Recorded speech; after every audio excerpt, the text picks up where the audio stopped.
You don't need a quorum if you're not voting on anything. Right. Thank you. That's true.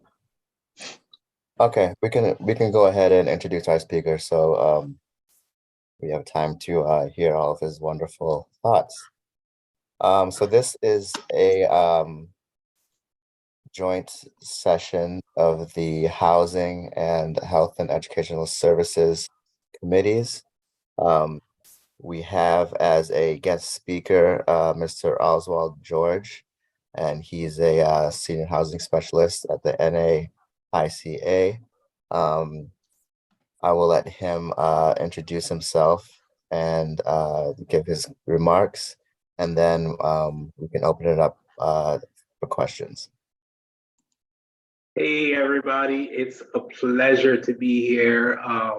I was discussing with the group earlier in an earlier meeting about our agency, but I'll just briefly touch on the agency.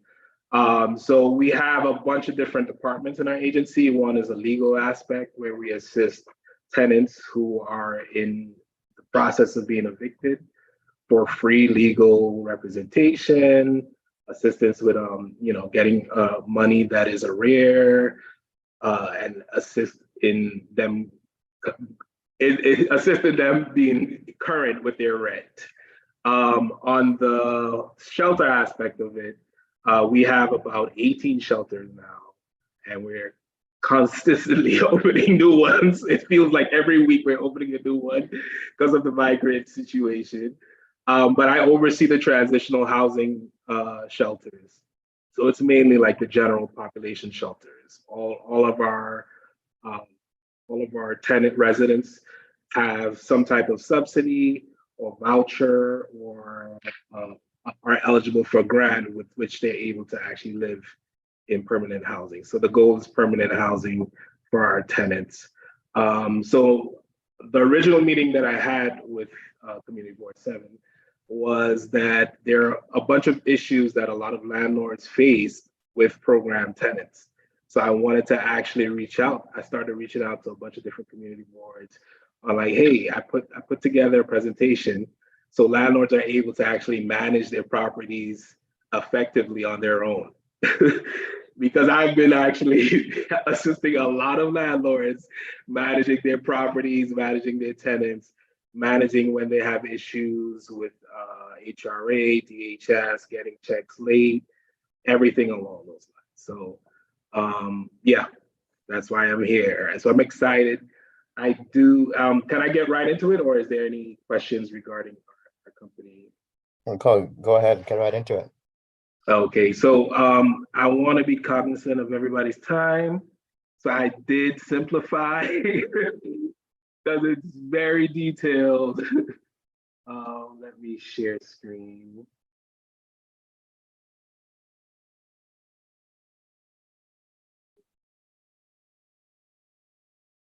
All right, so this, whether or not there are landlords presently here or not, you guys can have this. I also have a Dropbox link I'm going to put in the chat, and it has a bunch of resources for the landlords, FAQ about different programs, regular questions that they ask, including brokers also. This is my information. Feel free to take it down. We don't have a chat, so you probably want to send it to Max. Oh yeah. Oh no, there's a Zoom chat. No, we don't. Ours is disabled. Oh, okay. All right, I'll send it to him. All right, so the agenda for today, I'm going to be covering these.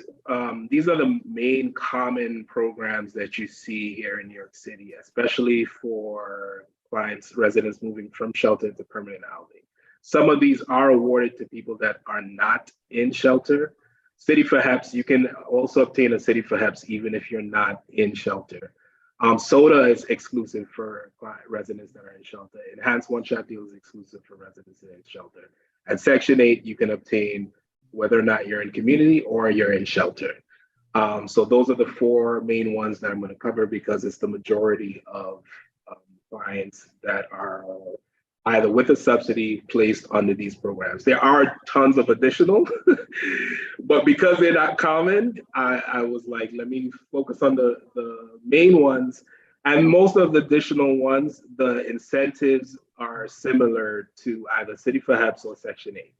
So, there'll be like, whether it be veterans or disabled, there's specific ones, but it would have like the same exact incentives as City perhaps or Section 8. By the way, anyone have any questions? Just stop and ask it. Don't hesitate. I can't see like hands or chat stuff. So just say it and I'll hear your voice and I'll stop and I'll let you ask the question, okay? All right, so City for HEPS, in short, it's a subsidy awarded. It's a rental assistance supplement program to help individuals and families find and keep apartments, rooms. It also applies for rooms. It also applies for SROs. SROs, if you don't know, is called a single room occupancy. In short, it's kind of like a room, but not. SROs don't have a bathroom in the actual room. It will just be, it's more like the bathroom is a shared and then there's a kitchenette in an SRO.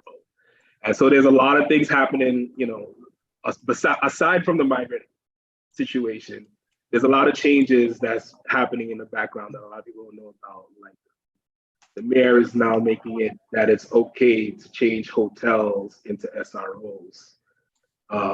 And if that's going to be like a special avenue for that or something. The huge announcement of it actually being passed has not affected yet, but he mentioned it, that he's working on it. So that's going to be a major thing. A lot of people can actually have permanent residency in a hotel. I mean, I don't know if that's like the best solution here or there, but yes, that's something that's in the works, supposedly. City perhaps only works in the 5 boroughs. It doesn't work outside, Westchester, Long Island, New Jersey. It doesn't work anywhere outside of the 5 boroughs. DHS or the provider, which is us, would either conduct the inspection. That's depending on where the apartment is located. If it's on the first floor or basement floor, usually DHS does the inspection. Any of the floors above, we do the inspection. And if it's an attic, legal attic, DHS does the inspection. Now, does your organization help the people find the apartment or SRO? Yes. Yep. Okay, that's huge. Yeah. So we call out, we negotiate with the landlords, we negotiate with the brokers, even some developers too, because I've obtained whole buildings that they wanted to set aside for the program. So yeah, that's what we do. The lease term is usually a year, 1 year, and that's only because the city does that for every housing application that we submit. But the landlord is always able to continue year 2 or whatever. He doesn't even have to sign a lease again, and the city would just continue sending in checks. So most times landlords still receive the checks. Documents are provided to the landlord to fill out. Once the housing packet is submitted, it usually takes 2 to 4 weeks for checks to be issued for everybody. Broker, landlord, even the tenant receives a furniture check. Next is the City for HEPS incentive. So this is the payment schedule and like literally the rent amounts for City for HEPS. And this is like the max. The only exception with these max is if the client obtains a unit on Housing Connect. The city will grant him any unit that fits his unit size. So like, let's say, I mainly oversee singles in my shelter. So most of my clients, they are only eligible for a 1-bedroom or a studio. So their max is $23.87. But let's say they apply on Housing Connect and they get an apartment on 42nd Street, but their rent is going to be $3,500. It's Housing Connect, so it's less than what it actually is. The city will grant it because he got it through Housing Connect. So all Housing Connect units for either singles or families, If they apply on Housing Connect, it will be granted to them, and they're able to move in. The landlord incentive. So the incentives for City Perhaps is that they get 3 months in advance. They also get a unit incentive hole, which is an extra one. Then they get prorated. Prorated just means whatever day the checks are ready, they get the balance of the month. So the client is actually able to move in. So if the checks are ready for pickup on the 15th of 15th day of the month, the client is able to move in even though the lease reflects the first of the following month. So they kind of like pick up whatever days are missing on the lease. So the client is able to move out from shelter immediately. The broker payment is 15% of whatever the year's rent. So, you know, question? Are you the broker? No. So my agency is NICA, NAICA. And so I oversee 16 shelters, and I assist clients move from shelter into permanent housing. So I negotiate with brokers and landlords. Okay, who is the broker then? Say again? It says broker payment 15% of the year's annual rent. Yes, that's what they get. So like let's say I call out to a rental agency and the broker says, yes, I have a landlord that has a 1-bedroom. We're accepting your client. And I say, okay, let's move forward. The broker's commission on being the middleman to that negotiation is 15% of the year's rent. So he's going to get 15% of the 2387 times 12. Okay, and that's paid by the city? Yes. Yep. Okay, Kevin has his hand up. Yeah, I had a question more from a 50,000-foot view. To what extent does your agency do financial due diligence on the landlord? And the reason I'm asking the question is I've been reading over the last several months, given what's happening in the economy and predictions from several economists that we're going into a recession. Yeah. Particularly a real estate recession, particularly multifamily. And the reason I ask the question is because let's say there's a situation where your client finds an apartment or an SRO. However, the landlord is unable to meet their other financial obligations, and therefore that kind of puts your client in a unfortunate situation where they're in a place that may not Want to renew the lease. Or they might get foreclosed upon by the bank. That is the landlord, that is, because they're not paying the interest on their mortgage. Right. Well, there is, and it's rare that it's granted. There has to be a reason. They have to actually submit proof. The landlord has to submit proof in writing as to why. But there is, like, literally landlords can request what they want. So if that is the situation, that there was something along exactly as you said, something foreclosed, or let's say a new owner, change of ownership happens all the time. The landlord sells a property or something. The new landlord can actually request to the city and send out to the city a request. But the city determines based on the area whether or not it's reasonable, and they have granted it in the past. I guess my question is more so that you've approved your client, they move in, and then let's say 3 months later, their bank forecloses on the landlord because they're not paying their mortgage and interest payments to the bank, and therefore the property is seized by the bank. Right. Well, I know they do a background. That's not on us though. That's DHS. DHS does. Okay. Yeah, they do the property check. They do everything along those lines. But I've never heard of that happening. Since Yeah, I mean I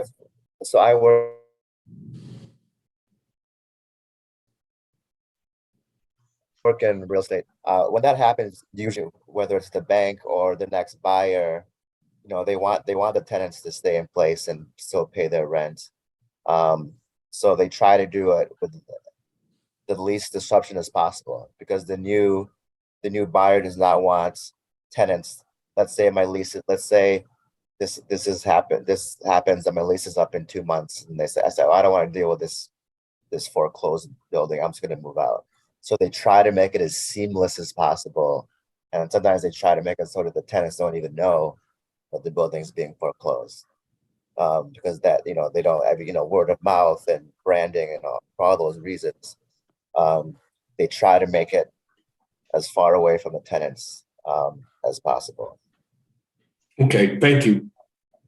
But I mean, it's a good question, because I mean, the real way the tenants will know that the landlord's in financial trouble is that the building falls in disrepair, the things break, and because the landlord has no money, things aren't getting fixed.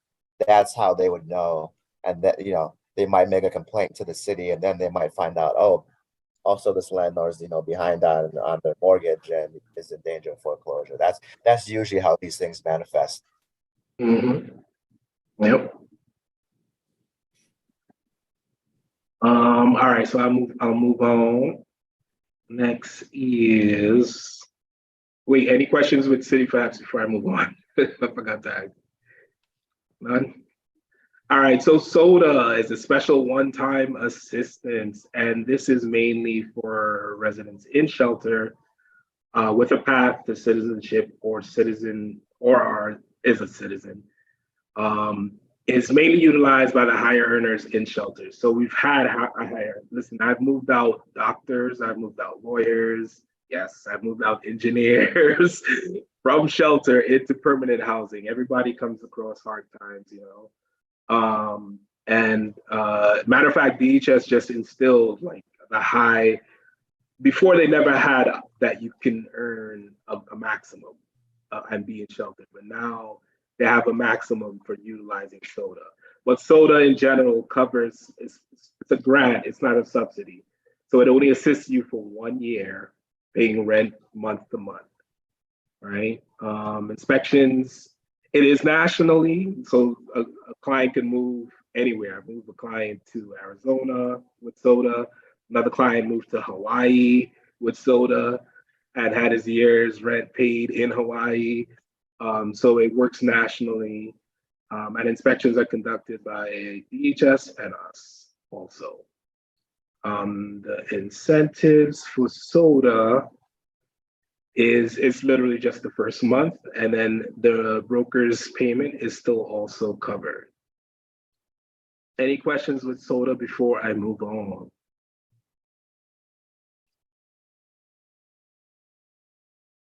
All right, next on the list is enhanced one-shot deal. This one is really simple. It's just less months than SODA. So it's the same exact prerequisites as the SODA. However, it's just 4 months. The landlord just gets 4 months in advance of rent. I mean, it's different because some landlords do actually prefer this, because 4 months of rent, it's a bulk of money in advance, versus the SODA, it's month to month for the year, but they only get 1 month in advance, right? Any questions with enhanced one-shot deal before I move on? Section 8, the one that everybody wants. So Section 8 provides assistance to eligible low and moderate income families to rent housing in the private market. So Section 8 is also a subsidy, so it follows the client, and it's also national. Most clients now, they just switched it, that it used to be 30%, but now it's closer to 40%, and I think it's going to be fully effective to 40% within the next month or two across the board for both Section 8 and city fabs. So clients now have to pay 40% of what they earn as their rent portion versus 30%. Inspection is also done by HPD. It's not done by us or DHS. The incentives are not that great. It's only 1 month to the landlord. But a good thing about Section 8 is that depending on where, where the apartment is, the zip code, they are going to pay more. So the 2387, that only applies to if it's not in one of the zip codes. So most of the Manhattan zip codes, the landlords get more. And that whole spreadsheet is on the Section 8 document, so you can see. Bonus funding. So this is really, really important because I utilize this a lot, especially rapid rehousing. But these are the major bonus funding that's available to landlords for having tenants from shelter. Rapid rehousing. So this one is actually one that our agency obtained, and we've been using it since I've been here, 2015, just about. And it gets replenished all the time. And we use it for clients that don't have any subsidy or not eligible for anything. And we also use it as to give an extra bonus to landlords. So in some situations, it sounds really good to landlords if they get an extra $2,000, $3,000 in advance, or if the packet itself, sometimes we submit a housing packet and then on the city end, it delays an extra month or an extra month and a half. And so we usually utilize the rapid rehousing for that. The zip code bonus, as I had mentioned earlier, for city perhaps, that one is ending at the end of June, but for Section 8, it's ongoing. And then the special supplement assistance fund, that is for when a client moves out, up to $3,000 the landlord can use for renovations, for even rent arrears. He can claim that and fix the place up. All right. Any questions regarding those before I move on?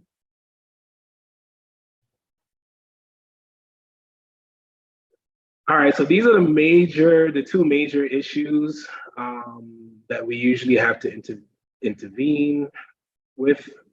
Is either tenant to tenant issue, one tenant is in an argument with another tenant. And even though we move clients into independent housing and they're on their own, we still have aftercare. We have a whole aftercare department that we take care and we check in on clients, make sure they're okay, make sure they're adjusting to living independently. Some of these clients were either came from institutions before and then came straight to shelter. So they, adjusting to regular life can be difficult for some.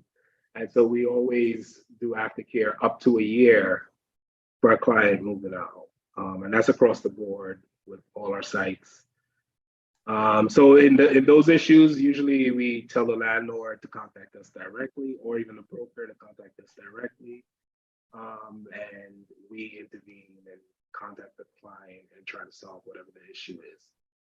For the issue of late or missing payments, they make a lot of mistakes, actually. That's sometimes.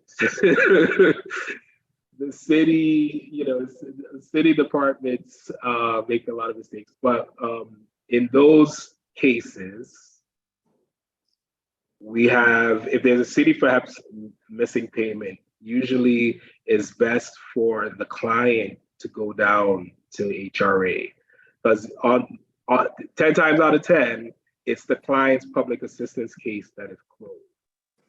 And a lot of landlords will be like, I'm not receiving payments, what's going on? The client has to go down to public assistance and make clear, hey, get rebudgeted. This is what my current income is, because they're very keen on public assistance. We've had clients that, they won a lawsuit and they got $150,000. They no longer are eligible for public assistance if they have $150,000 in savings. So public assistance is issued every 2 weeks, but a client needs to be rebudgeted every 6 months, sometimes every year.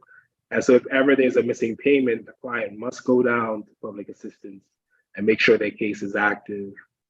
And then also report to the landlord that he's not receiving his payments. The landlord can also call 311 and report it on his end. In addition, if the landlord contacts us, we can actually contact DHS directly that unit. There's a specific unit that takes care of that too. For soda missing payments, this is the specific number right here. I'm actually gonna send this slide to you guys too, this whole PowerPoint. So, you can just forward it to landlords or anyone or take on the information. But I've included all this information on the Dropbox also. And then Section 8, missing payments is similar to City Flaps. It's best the client go down because, again, subsidies follow the client. So wherever there's an issue with a payment, most likely it's the client's public assistance, cash assistance case that's the issue. And those are the major solutions. And that's it. I thank you guys for giving me this opportunity. Feel free to contact me with any questions, any leads, anything you have regarding to housing. I try to stay abreast to all the information. I have Wednesday meetings with the head of the housing unit at DHS. So literally every Wednesday, I can ask questions that you guys want at that meeting. Also, I try to stay informed. So feel free to contact me anytime regarding that. Can we have a realty management company or someone like that contact you? Yeah, sure, definitely. Yes. I'm always talking to brokers and landlords. Yes, most definitely. I welcome that. I don't know who's calling on people, but Roberta has her hand up. Thank you so much. A lot of the problems are people don't know how to manage their finances, and I work with an organization called Search and Care that helps people with financial planning, but I don't know if your organization does that, but if not, are you able to connect people with, Yeah, the case managers usually refer the residents out to agencies that assist them with budgeting and stuff along those lines. Yeah. Because people that have been homeless usually need a lot of supportive services. Yep. Agreed. So you're able to provide them with different organizations that can provide that. Yeah, the case manager. So before they even reach the housing department, they're referred to by their case manager for whatever issue that the case manager deems can be a barrier to them in permanent housing. So whether it be substance abuse, mental health. First off, we don't place clients with Right. severe mental health or severe substance abuse in regular housing. They need supportive housing.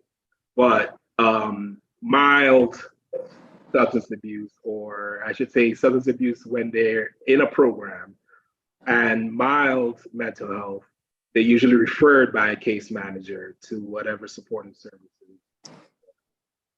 Thank you. Mm-hmm. Polly? Yes, basically, I want to thank you for a wonderful presentation. I work with a lot of young people who are between the age of 18 and 24, and they are paying like $250 a week, cash money, to live in a basement with 5 and 6 other people. Would you work with that population if they came to your agency? What age you said? I'm sorry. They're between 18 and 24 years of age. Yeah, the only thing is that my agency is from DHS referral. So they would literally have to go to 30th Street and then be referred. And it's no guarantee that they would actually end up in one of our shelters. Oh, so they have to go through DHS? Yeah, they would have to go through DHS. Okay. Referred. However, that's only with the shelter side. But if they need assistance with eviction prevention or legal assistance, our agency can assist them no matter whether or not they're a resident. Okay. Shelter. With legal, you're saying eviction. Yes. Okay. Yeah. Thank you. No problem. Do you have clients within Community District 7 which runs from basically 60th to 110th? on the Upper West Side? I think we definitely placed, in the years that have moved out, we've definitely placed clients. Yeah, all through Manhattan, we've placed clients. We have our only shelter in Manhattan, though, is in Chinatown. But we've definitely placed clients, yeah, all over Manhattan. So guaranteed within your community board also. Okay. Can you explain a little bit? I know that or I believe the laws have changed around what used to be called the tenant blacklist, whereby landlords could deny a tenant a lease because they had been to housing court or had some other such black mark on their record. And I think that those laws have changed or are changing. Can you explain? I'm not sure. As far as I know, they could still, like, if you've been in any litigation regarding housing and not paying your rent or eviction, that landlords can still deny you, because we've had problems with that, and DHS has a blacklist, and this is why I think that it's still they still do that. DHS has a blacklist, and I can submit a broker or a landlord as a name to be blacklisted from any city programs or any city payments. And the last time there's been occasions where I've had tenants that have not, we struggled to get tenant out because of that, they had an eviction on their record.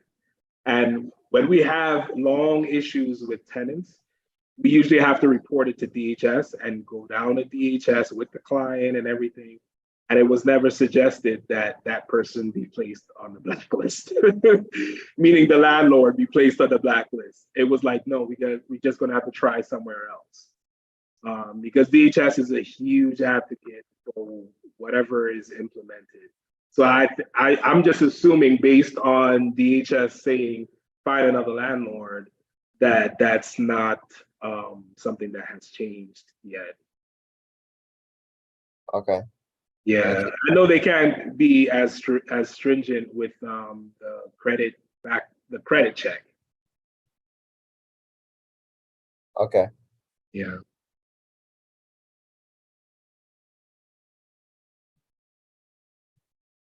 Any other questions, comments? Do you deal with the homeless? Yes. Well, because you mentioned credit checks.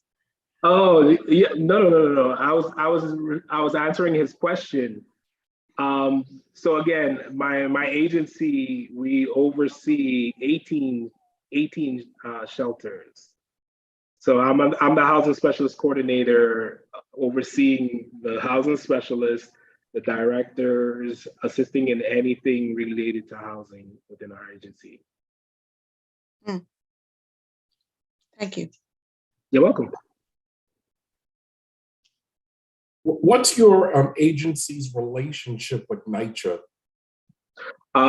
Absolutely nothing. Oh, okay. They just said, yeah, I usually actually always have to say NICA, spelled N-I-C-A, no relation. Right, yeah. Yeah. Thank you. You're welcome. You're welcome. Is there a waiting list for these programs, or are they basically available to anybody who qualifies? Yeah, there is a waiting time period. So if you enter shelter, everyone has to wait the 90 days. So there's prerequisites, and then there's categories that you still have to fit in to actually get it. So prerequisite is the 90 days in shelter. You have to be in shelter for 90 days. That's for the city, perhaps. The soda and enhanced one-shot deal, once you're in shelter, you're kind of like eligible for it.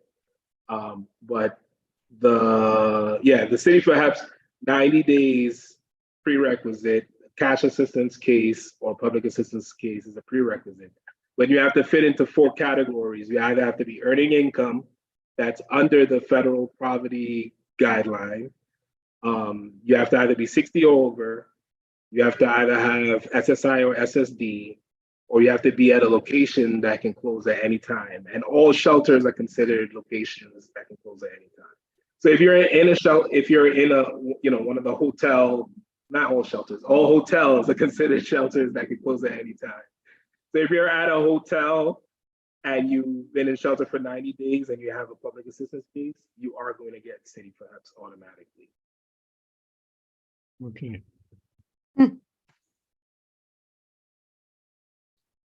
Holly?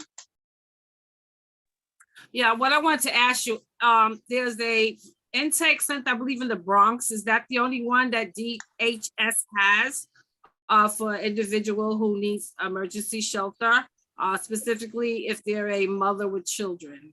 I didn't hear the first half of what you said. I'm sorry. Is that shelter or intake center in the Bronx the only location where a mother with children can go to get help if that No, person? 30, it should be 30th Street. Let me Google real quick. 30th Street intake is like the central point for all the city. Okay. Yeah. Yeah, because I was told you have to go up to the Bronx because someone asked me and and I was told it's the Bronx. That's the only place they could go.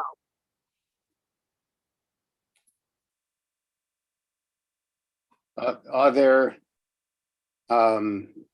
enough, well, was never enough, shelters for grandparents raising children? Oh, I rarely see that. I rarely see that. That's a good question, though. I have no idea because I mainly work on the single side, so I don't even see the family side. Mm-hmm. I just Googled the location. It is 430 East 30th Street. Uh-huh. That's the address for families. Yeah, everyone can go there. Families, single. Okay. Yeah. Families, right? Mm-hmm. Okay. Thank you so much. You're welcome.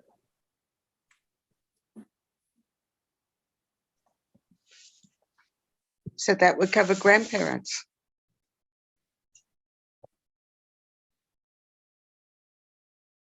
By the way, you should know that we have a grandparents raising grandchildren building on 163rd at Prospect Avenue. That's for the West Side Federation for Senior and Supportive Housing. So it's something that I can get you the information because it may be useful.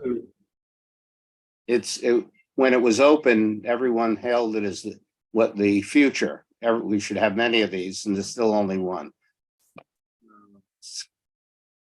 But it's been effective. Yeah. Shelley, are there any statistics on how many grandparents are raising children that are in need of housing? Okay. I don't think there are actual numbers, but when I was teaching in the Bronx, I'd say that more than a third of my students, a third of students in the school were being raised by grandparents. So it should be in the census. So we might be able to. I'm sure there is. And as a result, I urge Wistfish to establish that building because grandparents thought they were going to be living a different life and visiting their grandchildren, having them visit them. Right. And they ended up being parents again. So the building basically has 2 bedrooms and 2 bathrooms in each apartment. And during the day, the seniors have their senior center and senior trips and senior activities till 6 o'clock. The kids come home from school and they have recreation in the building and homework help and so on. And so the grandparent responsibility again starts at 6 in the evening in terms of dinner and what other things. So it's been successful for many, many years. I have a question for Oswald. Do you know, are there statistics regarding Community Ward 7, CD, Community District 7, which is the Upper West Side? I don't have privy to that specific information. Do you know how we could find it? You might be able to get it on. Let me see. there's like a city website that has everything. It's like,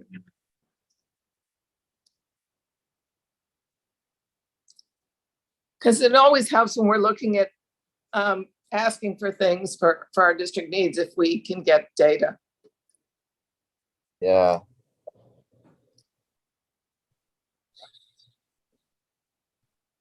If you don't have it, if you could forward it. Yeah, forward it to find Max, and that forward would it. be great. Yeah. Yeah. Yeah, you have my email and Louisa's email, and the emails of the HES chairs as well, so. That'd be great if you get any help that you can give us is always appreciated. Will do. By the way, this is a question for everybody. How is it living on the Upper West Side? I live on 42nd. So I always wonder how is it living up there? It varies as to where you live on the Upper West Side. There are more than one community within the community. Yeah, that's true. I would say, speaking for myself, I love it. That's part of the reason I'm on the community board, because I love Upper West Side. Moved here purposely because I thought it would be a great place to raise my son. I have a 3-year-old. As soon as we got pregnant, we started looking for a place up here. I live in the Lincoln Center area in the 60s. And we love being by the parks. We love being by Lincoln Center. And it's very close commute for work and to my son's school. So that's been my experience. But I'm a newbie. I've only lived here for 3 years. So I've been here for 53 years, married most of them and raised our children, but up on 103rd Street by Manhattan Valley. And we loved it because our children grew up with people from all different backgrounds in our area. And they were enriched by it, and we tried to improve the area, by working with community groups. And a couple of things, the housing, particularly senior housing, but also through this community board, we have a $7.1 million inclusive playground on 104th in Amsterdam. That is, people come from New Jersey to visit it because their kids don't feel comfortable, and they say it's their favorite playground because kids of all abilities and disabilities can play together on great equipment. And a little commercial, the 25th Sunday from 11 to 3, we'll be having an It's Our Park Day with wheelchair basketball, New York Rolling Thunder, and soccer and disc abilities, frisbees for kids with all things. And I can go on and on and on. It's going to be quite a day. So we hope everyone can attend. And you could even come down from the Bronx. Nice. Right. It's a neighborhood of great contrast. There's people here who have great wealth, and there are some major nitro places as well as just areas of the Upper West Side where the housing is not that good, and that is very problematic. The differential between incomes is great. So I guess in that way, it exemplifies New York City in many ways. It's great physically in that we're between two parks, the transportation is great, etc. But there are very strong differences between the population here, and that the community board is trying to work to fix, ameliorate. And Louisa, to add to that, we have some excellent public schools, and we have several public school elementary schools that are performing way below grade level. The kids are not getting adequate education. We've lost affordable housing over the last 30 years, and tremendous loss. Over 20% of our population are seniors who are aging in place, which is a great place to age in place, but many of them, because of lack of increasing income, are now food insecure, and over 25% of our population is food insecure. And the interesting thing is, it could be your next door neighbor and you wouldn't know it. But as Louisa said, we have fabulous transportation system. We have Lincoln Center. We have the Museum of Natural History. We have all kinds of culture institutions. If you want to go out every night and see something for free, you could. And we have 2 great parks plus a lot of little parks. So, we're a really interesting community. And we have Broadway. Connecting up. That's what the Right. difference between East Side and West Side is. There's a big avenue where everybody mingles and meets. This is true. But what interests me, have you been dealing with hotels at all? Especially during the pandemic, the city took over a number of hotels for homeless people. There were a lot of problems. You have probably heard about the Lucerne. The problems were not necessarily the people who were in the hotels, but there was a lot of problems about the siting of them. And one of the things that we're looking at is the possibility of renovating old hotels. And we do have quite a number of old hotels in the district for permanent housing for people who are coming from shelters. So what kind of experience do you have with hotels? Oh, well, our agency opens a new one like every 2 weeks, like I mentioned. Actually, we were around Midtown. Where was it? No, it was a little over. I think it was like in the but a couple of our shelters over there. After COVID kind of died down, we moved all the shelters from there. There's actually some parts of Manhattan that no longer DHS can place shelters in. So there's a few places around Manhattan that's not allowed anymore because there's already an influx of shelters there. So yeah. Yeah, I think this was an issue in I used to live in the Lower East Side, and there were actually no. Actually, in this election, there was an election in the district that includes Chinatown, I think AD 65. And one of the issues in the election was that there were 5 shelters in Chinatown, and they were trying to add a 6th. And some of the candidates were saying that, we have too many shelters here. Yeah. At one point in Chinatown, we had 2 shelters that were like in walking distance to each other. Yeah, it was really bad around COVID time. Everywhere was a shelter. And I mean, that was mainly because they didn't want all the clients in the same room anymore. So right now in the main shelters, it's 10 men or 10 women in one room. So when COVID happened, they made it that they can actually like manage COVID a little bit better. If it's one person that has it and they're in a room with one other person, it doesn't spread as much. So yeah. Do you really have 10 people in one room? Yes, the main shelters, the ones that are not hotels, are shelters that are not hotels. It's 10. It's usually around 10 men or 10 women to one room. Yep. Are these the kind of shelters where they have to leave in the morning and can only come back in the evening? It depends. It depends. So there's something that's called reasonable accommodation. So if a client has either a medical issue or disability or any other reason, and they submit proof, like a doctor's note, then they could actually stay in their bed longer or during the day.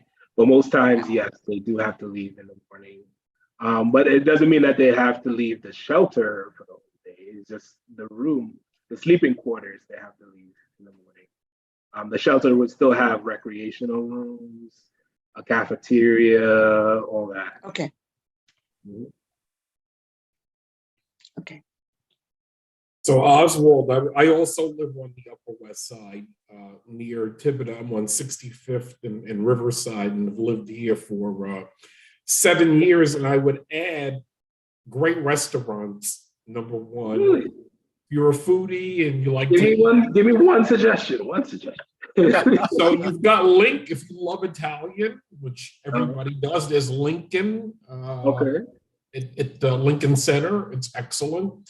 You've got French, you've got Barbaloo, you've got seafood, you've got, I can't think of the name, it's Atlantic Grill, which is excellent.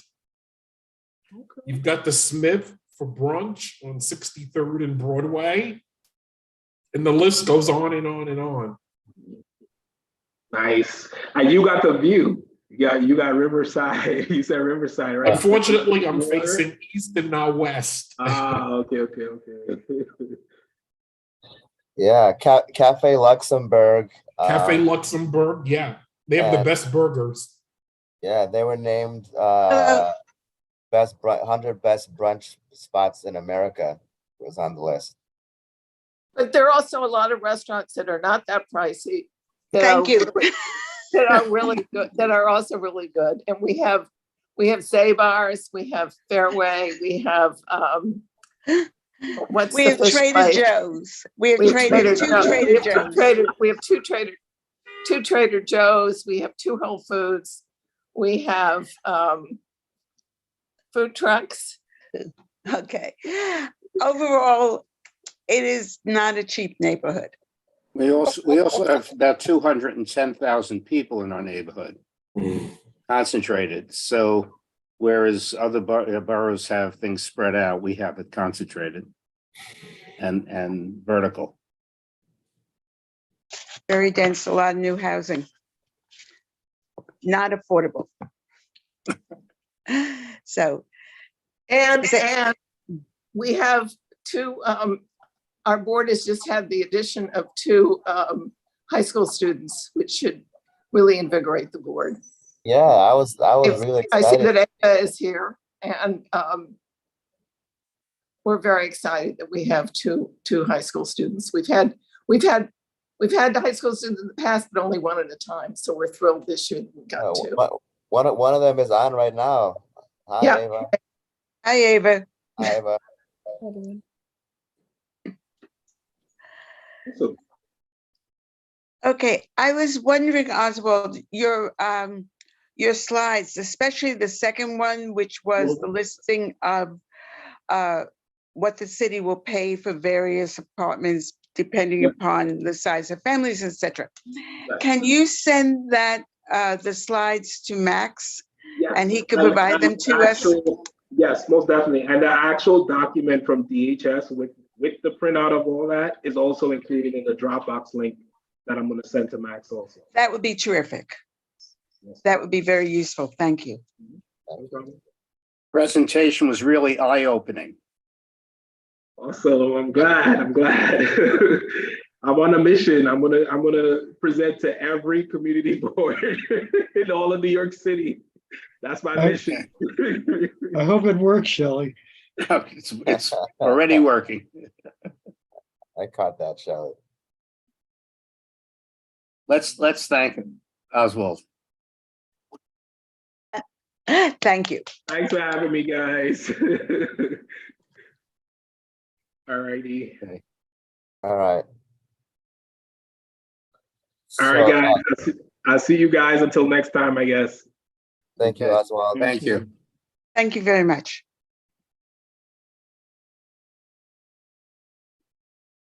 I think that was all of our business for this evening. Am I correct?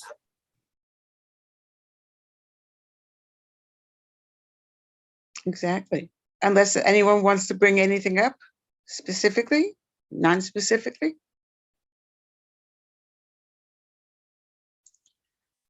That Yes, was, the district needs. I was I'll be waiting for that. I'll be talking to the chairs in sometime this week and next week. I look Okay. forward to it. I am not sure, Shelley, you could help on this. Where does his organization quite fit into the system? I mean, they're a middleman between the city and Well, landlords? I think what he's established, they have established, is a way of working with both sides. Most organizations work with tenants, but they have found a way to work with landlords to incentivize them to take in people. I mentioned this to a realtor and who couldn't make it tonight, but they said, we're looking for this. We're looking for this information. We want to help, to some degree, help people. And by helping them at the same time, helping ourselves to get the income. So I think it's unique. I think it's a unique organization in that respect. Yeah, I agree. Interesting. One of the problems the landlords have is that they have tenants that are not capable of being good tenants for many reasons, some of which is they don't know how to do financial planning, they don't know how to do certain things. So having a middleman is probably very helpful to keep landlords and tenants functioning well together. Because I've heard from some landlords that have a lot of Section 8, that they have serious problems and they don't know who to turn to.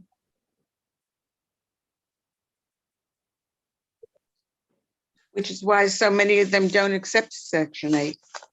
Which is a problem because, you know, Exactly. it's not fair to people who are able to function well. Yeah. Which is most of them, yeah. Yep.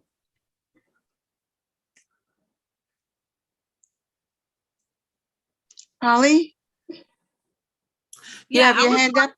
Yes, I do. I was just wondering, how is this going to work with the recent increases in the rent, with the rent stabilized units?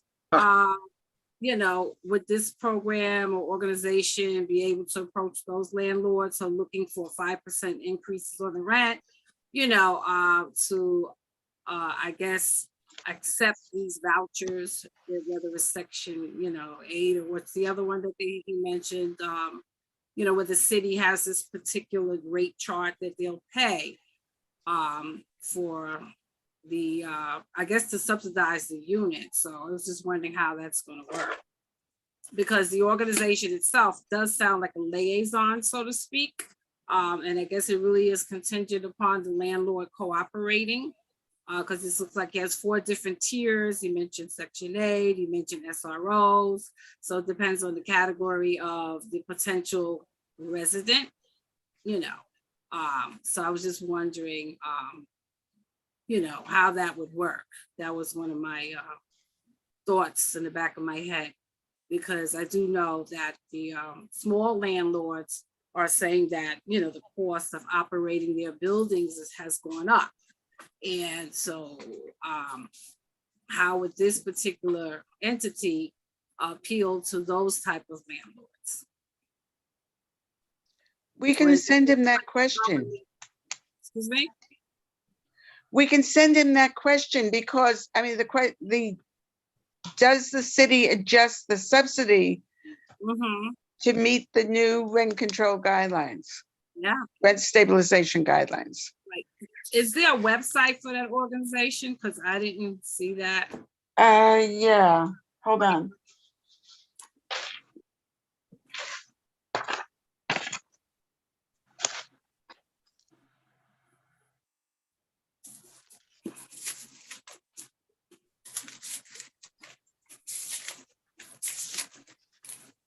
Well, I bet it's NAICA.org. Good, you found it. No, I just guessed. ICA or CH? It's A. NAICA. A.org. Okay. NAICA. Thank you, Shelley. Okay, .org, okay. right? 1 second. It is O George. His name is Oswald George. O George at NAICANY. So it's Okay. NAICANY.org. Thank you so much. I You got appreciate it? Okay. So it's, so Got you could email him directly. Yeah, that's what I'm gonna do. And it's Oswald George, and he's a senior housing specialist there. That's his title. I mean, it sounds like they do a lot, and everyone is so desperate for housing here in New York City. Cost is going up irregardless. I just wonder sometimes, how we really going to accommodate everyone, because everyone wants to come here because we have the best social service system in the United States, okay? So it's just going to be interesting how we address this housing issue. And I'm not even speaking about the migrants. I'm just saying that, this has been something that has been going on for years. Everyone comes to New York City because they can get social services, they can get a leg up, and these services aren't offered in other parts of the country. So it's just interesting. I know 6 people have lived on the West Side for 15 to 40 some odd years who have been evicted in the last 3 months. Yeah, that's what I'm saying, So, what I'm saying, like, I don't think we could ever build enough housing, to accommodate everyone, because people are going to always come to New York City, That's just the way it is because of the service. So I don't see how we're going to really ever have a solution to the housing crisis here in New York City. The more you build, the more people are going to come. That's just the way it is. Okay. So, I'm glad that we have all these programs to help people. I think it's wonderful because everyone needs a leg up. Everyone can, have a crisis in their life. So it's good that we have umbrella and a cushion, to fall back on. But there's so many categories. And I don't know, I just see that the real estate sector is more interested in profits, because even in this area, we're only getting luxury housing. We're not really getting anything built that's what you call affordable. And even the Housing Connect, you have to be earning at least a 6-figure salary, in order to get a small little studio box, that costs $3,000-4,000. And even with their public housing, the rents now are $2,000 a month and going up. So there's no more affordable housing here in New York City. That, that's the bottom line. Because the income is not, compatible with the cost of, real estate. And a lot of young people that I speak to, they're leaving because of that. We're talking about professional, like people that are coming out of college, they're saying we can't afford to stay here. So generation, Z, and the next one after that, they're leaving. So because of that issue. Yes, well, you now can work from home, and let's face it, we are not building housing. The federal government has stopped funding housing, and we don't buy. I mean, I don't think we've been building anything really since Koch. Exactly. So that's what I'm just saying, conversations that I've had with that generation, they're like, I can't afford to stay in New York, and that's our talent that's leaving because of the cost. I don't know whether this has been brought up. I'm not on this committee, but there was about last month, there was a fantastic article in the New York Times Magazine about public housing in Vienna. Wasn't that fantastic? Yes. Yeah, and a bunch of city legislators went to visit it and tour it, like Julia Salazar and some others, and it's just amazing what they've been able to do, and they've also been able to tamp down the price of housing because of what they've been doing in public housing. One of the main takeaways is that public housing there is not just for the poor; it's for poor and moderate income, and it's very good quality public housing. So it is possible. Right. Yeah, definitely, it definitely is possible. And to your point, so what Polly was talking about, you're speaking of what's called induced demand. So if you build it, they will come. You build a lot of housing.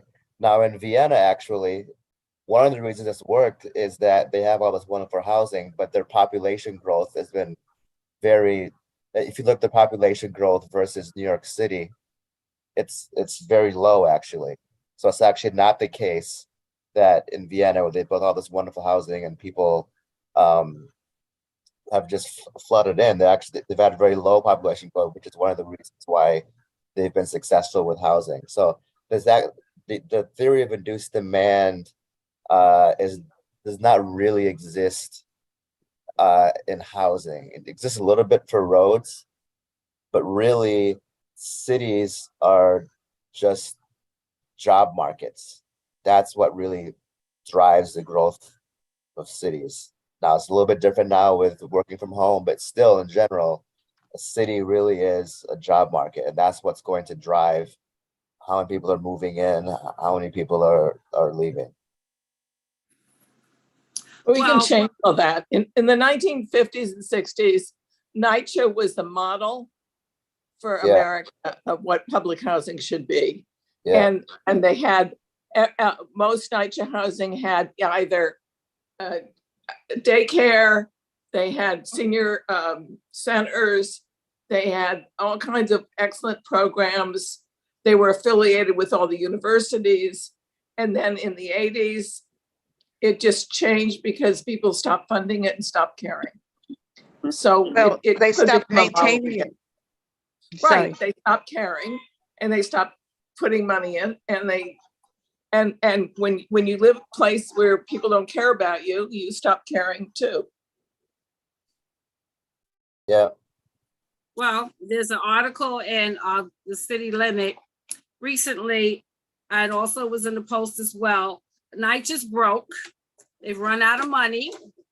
And so they did a study basically saying that some of the larger complexes will no longer be considered safe to live in, and that it's cheaper to tear them down than to rebuild because of the cost of construction. So, and in this area, you know, WISE is going through privatization, is going to Section 8. Most of the public housing complexes in Manhattan and throughout the 5 boroughs are being turned over to private developers, okay? So again, I'm getting back to the real estate sector is about profit. Government is getting out of the business of subsidizing any type of housing. Polly, actually, what Nigel is saying is not true, because it's cheaper to retrofit housing than to tear it down and rebuild. And it's also better for the environment. That's not what NYCHA's saying. These are I know, I'm saying NYCHA is not, I'm not disagreeing with what you said. I'm saying NYCHA is misrepresenting, because if you talk to leading architects, they will tell you that it's cheaper to rebuild housing that exists than to tear it down. And it's cheaper to retrofit housing than to tear it down and rebuild. And it's also healthier for the environment. So Yeah. NYCHA is not being, NYCHA, I don't want to say they're lying. NYCHA is not being above board about this. Well, Yeah. it's not That's what- NYCHA saying it. These Roberta's are right. outside Yeah, entities Roberta's right. saying it. That's what I'm explaining to you, Roberta. It's not NYCHA saying it. These are outside entities who are doing studies, and that's what they're saying, okay? But So- they're not correct. They're not correct. But that's Yeah. where they're leading to, because, you know, you put things out there, then you validate it, and then this way with documentation, and then you move forward. So I'm just saying, that's the plan. So, you know, we could accept it or not, but that's the plan. The plan is with it between now and I would say 10, 20 years from now, you know, they're going to eradicate public housing as we know it.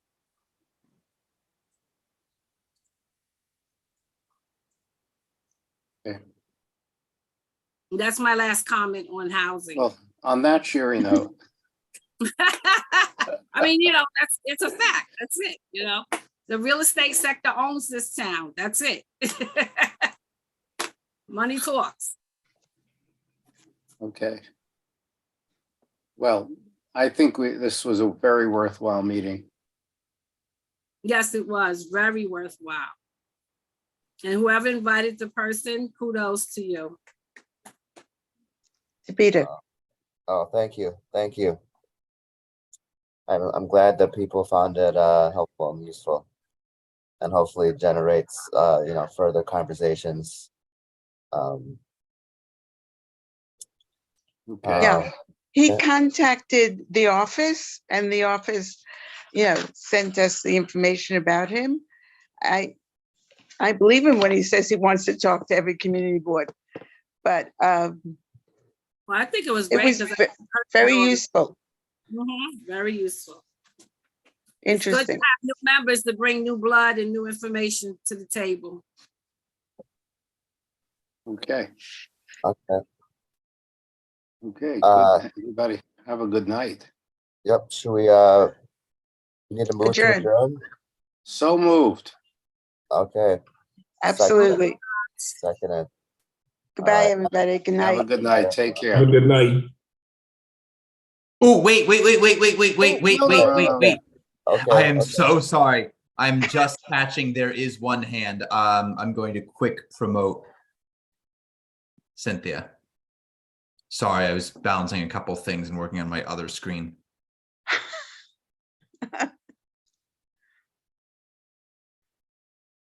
Here she is. Hi, Cynthia. You have Hold to on, unmute. can you hear me Oh, there now? she is. So, yes, thank you, because my hand was raised for a while. I thought we were going to get cut off. Two things I did want to say. Polly is absolutely right when she talks about public housing. I say it all the time, you guys need to catch up. No one knows what's happening at Wise except for Polly and myself. You guys need to catch up. What's happening over there with Rad. Shelley, one thing I'd have to say about this guy that he got wrong when it comes to city FEPs, anyone you know with a senior, any grandparent that is currently taking care of kids before they lose their apartment, city FEPs will issue them a voucher, especially if they're in a rent stabilized apartment. That has been happening a lot over here on the Upper West Side now. Don't wait to get put into a shelter and you lose your home. Take root justice along with conservation coordinators down in the 40s also have a legal department, and they have been dealing with a lot of rent stabilized grandparents around here and giving them the FEPS vouchers. Now, one That's of the great. issues That's with, great to know. yeah, Thank you. one of the issues though with the FEPS vouchers is that they don't always pay on time. Hmm. Okay, when you go through the shelter system gives you a list of all brokers that you can work with, and then the brokers turn around and demand a fee from the client that doesn't have any money, otherwise they wouldn't be in a shelter. So that doesn't make any sense. But you're not supposed to have to pay a broker's fee. If you're already in an apartment, all you need is the voucher. And they will pay right now, it is up to 40%. But again, the city does not always pay them on time. And that makes the tenant look bad. So when they get blacklisted, it's because the city's not paying the vouchers on time. That happens a lot. But tell anybody, don't wait until you feel you need to leave your home. You can get a city FEPS voucher while you are short on rent now. Everyone's getting those around here. Okay. Okay. That's So great just a little, information. Thank you. yeah, I don't know why he doesn't know that as a senior analyst, but he Okay. should. Well, he And needs as your far as advice. what Polly asked about 30th Street, that's another glitch he got wrong. 30th Street is only open until 4 o'clock in the afternoon. If you are homeless, you can stay there during the day, but they're going to refer you either to the Bronx, to the 24-hour center, or they're going to rush to try to put you in a tier 2 or shelter, which right now is damn near impossible. The only 30th Street that's open 24/7 is the Men's Bellevue Center. That's it. So if you're a man, you can go to 30th Street to Bellevue and yes, stay there. But as far as single parent with a child, you have to go to the Bronx Yeah, because that's what 30th Street on the west side closes Wow. at 4 o'clock every day. And you Thank you. cannot stay there. Thank you so much. What I was gonna say also, Louisa and Shelley and everyone else, so maybe we could get some information, Cynthia, I can follow up with you, and we could invite some of these legal experts, you know, for people who are facing these different types of evictions and invite them to a meeting. What do you guys think? Take Root Justice is excellent. They work with NYCHA a lot, especially with all these rad and pack developments. What's the name of the organization? Take Root Justice. Okay. They Alright. work very well with all the nonsense that's going wrong in the Mhm. privatization of NYCHA. And guess what? Roberta might have been a little right when she said NYCHA was great back in the 50s. It was, believe me, I didn't start out in NYCHA, but I'm from the Upper West, born in my parents' apartment on 82nd Street. I've been here all my life. My parents have been here since the 40s. That's how far back I go. Okay, and while NYCHA was great, they stopped funding NYCHA because of the corruption in NYCHA, because all the top executives get paid more than probably the mayor. So, and Polly knows this, it's corruption. That's why the funding got stopped. And unfortunately, we're not Switzerland. We're not European. We're Yeah. Upper West. We're New York. And NYCHA is just going to total privatization. They are 100% doing away with the Section 9 program. And as far as NYCHA is concerned, everything will be in one form of Section 8 or another, whether it's RAD, infill, or the NYCHA Trust. You guys need to catch up. I say it all the time. Catch up. Catch up. Thank you, Cynthia, for the update on that information, because there's so many people facing eviction, and it's very important for legal Don't help. wait to get thrown out, because the FEPS vouchers are for anyone, not just the homeless. Yeah. Okay, that's very good to know. Yep. Right. There's also legal aid, right? Yeah, legal aid, but actually Take Root and housing conservation coordinators do a much better job than legal aid does. Legal aid is oversaturated right now with the eviction moratorium and ERAP. So they are flooded with clients. Take Root Justice is much more accurate when it comes to navigating the RAD impact system of NYCHA and making sure the residents' rights are protected, not the developers. And housing conservation coordinators are more qualified to deal with getting people city FEPS vouchers, especially if you're in a rent stabilized apartment. Okay. Thank you. Thank you, Cynthia. You're welcome. It's good to know. Okay, we can start setting up our agenda for the fall. Well, I think, you know, that we have something already with these. We're not going to be meeting in July and August. That's the problem. No, I know. That's the same. It's September, right? We're still going to have housing evictions in September, right? Absolutely. All right. That's So the fall. yeah. So we can invite these people from that deal with FEPS vouchers and the other ones you named, housing conservationists. Housing conservation coordinators, yes. We can get the phone numbers Yeah, we'll get that. and contact them. Mm-hmm. Okay. Oh, you know what I want to ask you, Louisa, with the DNS statement for the for the housing committee. Aren't we supposed to submit that this month to Roberta? I'm sorry, I didn't get that. Yes. Submit the DNS statement to Roberta this month for the housing committee? Yes. Right. Okay, so have we Not identify yet. using the same statements that we used last year? You know, I hope not. No, that's what I'm asking.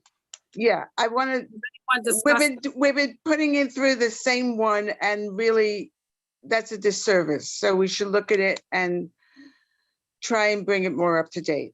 Okay, yeah, that's why I asked, because I didn't hear anyone say anything about that. All right. So what are we all gonna do? Thank like, you for submit- volunteering to help on it. Yeah, that's what I'm saying. Are we gonna submit like statements to you? Like, how do you want it done? Yes, Does it- please. That would be fantastic. Okay, That'd be great. Okay. Now we'll Demeter, go back. I'll tell you all Motion to about the adjourn. DNS. Okay, yeah, we should talk about it offline. Yeah. Okay.